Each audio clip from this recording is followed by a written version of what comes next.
Il nous reste 3 mois avant 2024, c'est la période pour se réinventer, alors j'ai listé 4 points pour qu'on puisse se réinventer ensemble jusqu'à la fin de l'année 2023. Premier point, qui veux-tu devenir? Deuxième point, quelle vie mènes-tu dans le futur? Comment construire sa routine et développer sa discipline? Et avec ces 4 points, en 2024, vous allez slay. J'ai oublié de préciser, moi c'est Olivia, j'ai 23 ans, je parlerai mindset, personal branding, entrepreneuriat, multipotentialité. J'aime plein de choses et je pense qu'on va le découvrir ensemble. Bienvenue pour cette nouvelle vidéo et surtout abonne-toi et suis-moi aussi sur mes autres réseaux sociaux, TikTok et Instagram. Je suis très active sur TikTok. On commence par le premier point, qui veux-tu devenir? Le mettre à l'écrit, c'est super bien, c'est-à-dire je fais une liste où il y a je me présente de telle façon, je suis perçue de telle façon, avec telle qualité, je m'exprime comme ceci, je me comporte comme cela, je marche de telle façon. Et vraiment décrire le personnage du futur comme si quelqu'un vous regarde peut-être dans 6 mois, 1 an ou 5 ans, et se dit voilà, je décris Olivia et elle est comme ci, comme ci, comme ça. Faire en fait cette liste-là qu'on aimerait que quelqu'un fasse si on lui disait décris cette personne en face de toi.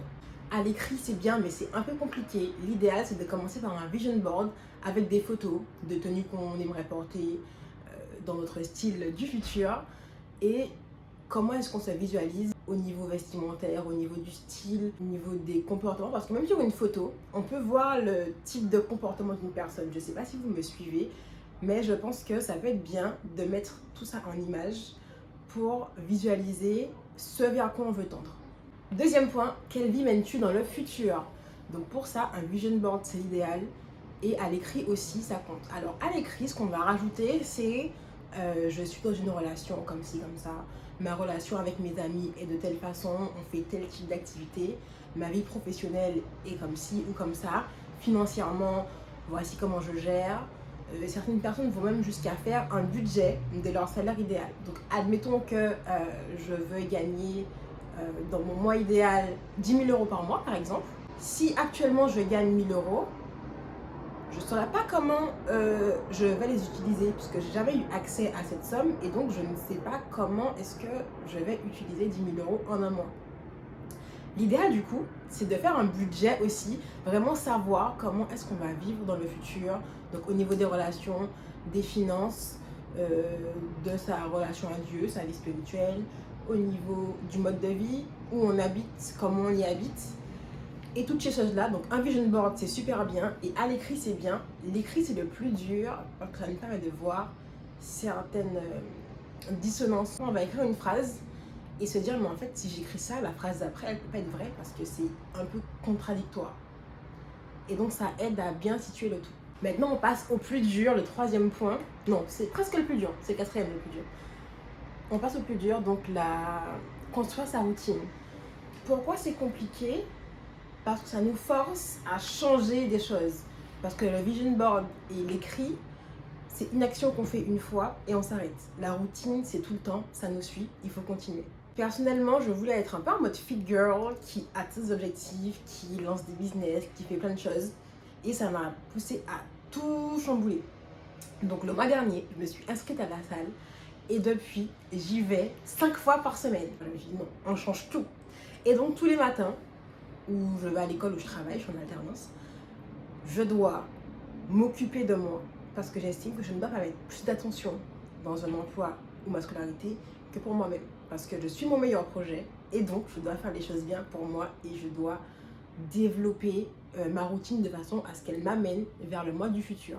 Tous les matins, je fais du sport, je rentre chez moi, skincare, je m'habille d'une façon qui correspond à l'image que je veux renvoyer, je vais travailler et le soir, je bosse sur mes objectifs pendant au moins 1 heure.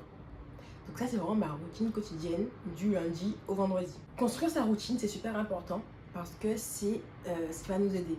La méthode des petits pas, c'est mieux de faire un tout petit peu chaque jour que faire tout d'un gros coup et on arrête tout.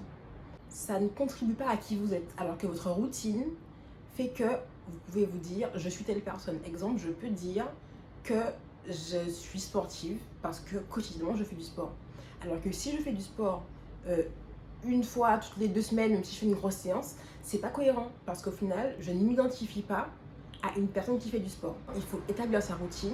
Une fois qu'on a regardé tous les points qu'on a listés sur le vision board écrit ou sur le vision board en image, on se dit ok, j'ai mis que je me maquille souvent par exemple. Tous les jours, je suis maquillée tous les jours.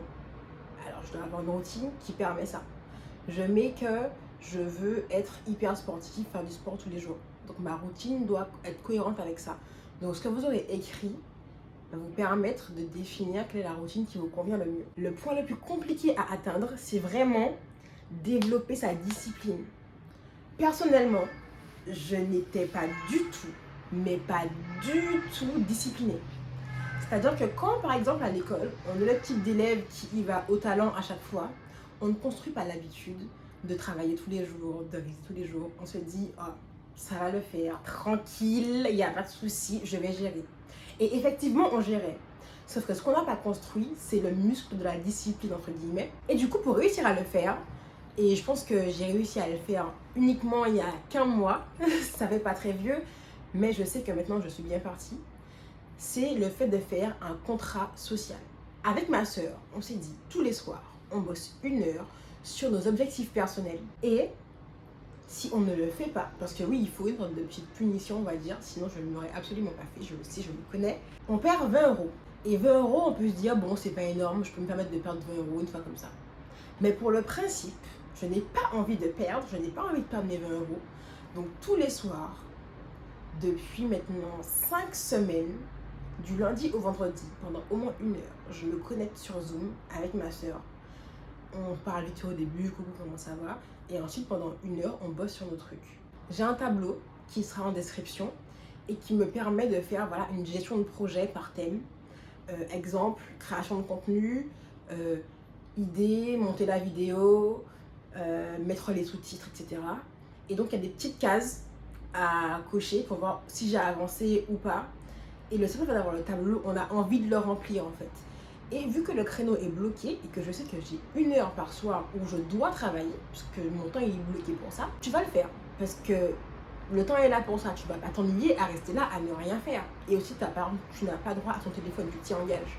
Donc tu as un engagement, tu es là, qu'est-ce que tu peux faire? Tu ne peux que travailler cet objectif.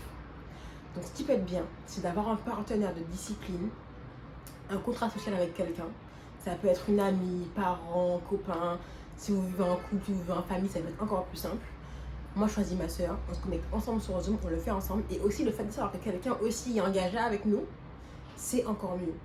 L'étape la plus simple, enfin le plus bas niveau, c'est si on le fait seul.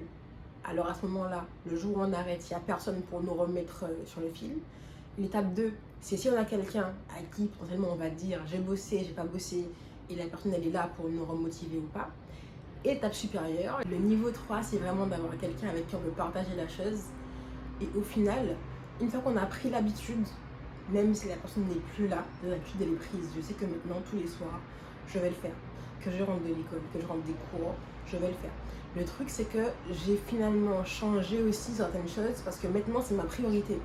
Donc si on me dit le soir, je t'ai invité quelque part, je vais dire écoutez, si c'est à telle heure, ce sera pas possible. Parce que moi, à 20h30, je bosse. 20h30, 21h30, je travaille sur mes objectifs.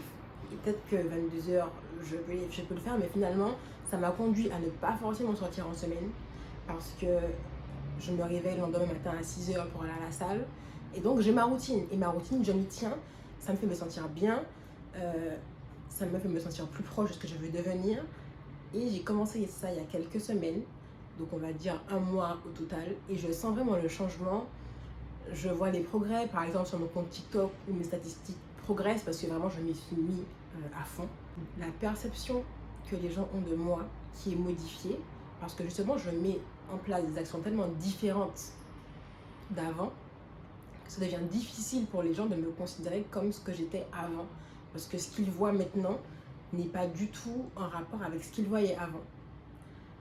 Donc voilà, pour se réinventer en 4 étapes, sachez qui vous voulez devenir, quelle vie vous voulez avoir, construisez une routine et surtout développez votre discipline. Et avec ça, je pense que ce sera incroyable pour 2024. Je vais mettre à jour le tableau d'objectifs et comme ça, vous pourrez gérer votre projet, votre meilleur projet, à savoir vous-même, en mettant directement, ça peut être la création de contenu, ça peut être votre remise en forme physique, ça peut être une langue que vous voulez apprendre.